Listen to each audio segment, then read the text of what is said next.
ଜିଦ୍ଦି କଲେ କେବେ ଲଭ୍ ମିଳେନି, ଭାଗ୍ୟରେ ଥିଲେ ଚାଏ ଲଭ୍ ମିଳେ।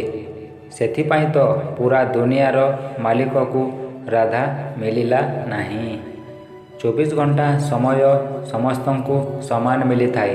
ହେଲେ ଏହି ସମୟରେ କେହି ବଡ଼ ବଡ଼ କାମ କରିଦିଏ ତ ଆଉ କିଏ ତୋର ମୋର ମୋର ତୋର କରିକି ସମୟକୁ ଶେଷ କରିଦିଏ।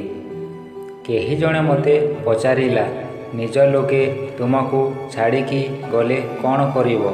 ମୁଁ କହିଲି, ନିଜ ଲୋକ କେବେ ଛାଡ଼ିକି ଯାଆନ୍ତି ନାହିଁ। ଆଉ ଯିଏ ଛାଡ଼ିକି ଚାଲିଯାଏ ସେ କେବେ ମୋ ନିଜ ଲୋକ ନୁହେଁ।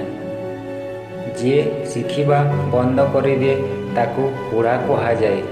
ଆଉ ଯିଏ ସବୁବେଳେ କିଛି ନା କିଛି ଶିଖିଥାଏ ତାକୁ ହିଁ ଟୋକା କୁହାଯାଏ। ତିନୋଟି କଥା କେବେ ବି ଭୁଲନ୍ତୁ ନାହିଁ।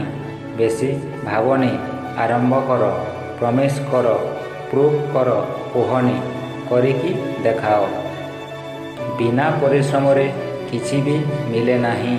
ଭଗବାନ ପକ୍ଷୀଙ୍କୁ ତା ବସା ବାହାରେ ଖାଇବାକୁ ନିଶ୍ଚୟ ଦେଇଥାନ୍ତି, ହେଲେ କେବେ ବି ତା ବସା ଭିତରେ ଖାଇବାର ବ୍ୟବସ୍ଥା କରି ନଥାନ୍ତି।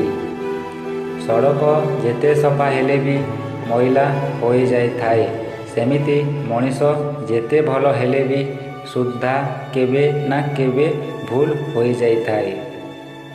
ଜବରଦସ୍ତ କଥା କହିବା ପାଇଁ ହେଲେ ପ୍ରଥମେ ଜବରଦସ୍ତି କଥାକୁ ଶୁଣିବାର ତାକତ ଦରକାର। ନିଜ ସାହସକୁ କେବେ ବି କୁହ ନାହିଁ କି ଆପଣଙ୍କର ଅସୁବିଧା କେତେ ବଡ଼, ବରଂ ଅସୁବିଧାକୁ ସବୁବେଳେ କୁହ ଯେ ଆପଣଙ୍କ ସାହସ ତା'ଠାରୁ କେତେ ବଡ଼। ଭଲ ଜିନିଷର ଆରମ୍ଭ ପ୍ରଥମେ ନିଜଠୁ ଆରମ୍ଭ କରିବାକୁ ପଡ଼ିଥାଏ। କାରଣ ଚନ୍ଦନ ଟିକା ଅନ୍ୟ ମୁଣ୍ଡରେ ଲଗାଇବା ପୂର୍ବରୁ ପ୍ରଥମେ ନିଜ ଆଙ୍ଗୁଳିରେ ଲଗାଇବାକୁ ପଡ଼ିଥାଏ।